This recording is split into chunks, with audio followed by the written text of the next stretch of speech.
భారతదేశంలోనే తక్కువ వర్షపాతం కురిసే జిల్లా ఏది తమ్ముళ్ళు అని మిమ్మల్ని అడుగుతున్నా. 552 మిల్లీమీటర్లు.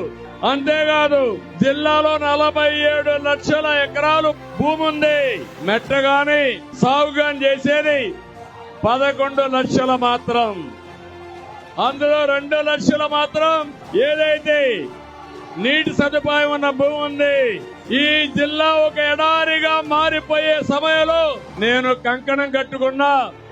అనంతపురం జిల్లాని సస్యశ్యామలం చేయాలని, సిరులు పండించే జిల్లాగా చేయాలని సంకల్పంతో ముందుకు పోయారు. దేశ చరిత్రలో అనంతపురం జిల్లా ఒక మోడల్ గా మిగిలిపోయేట్టుగా మనం కార్యక్రమాలు చేశాం. సాగునీరు కోసం, ప్రాజెక్టుల కోసం మీరు చూస్తే అత్యంత ప్రాధాన్యత ఇచ్చాం. 64,000 కోట్ల రూపాయలు పెట్టుబడులు పెట్టి ప్రాజెక్టులు పూర్తి చేసిన పార్టీ తెలుగుదేశం పార్టీ.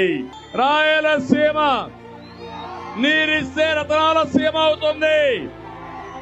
అందుకే 5 ఏళ్లలో 12,500 కోట్ల రూపాయలు ఖర్చు పెట్టిన పార్టీ తెలుగుదేశం పార్టీ అని చెప్పి కూడా నేను మీకు తెలియజేస్తున్నా.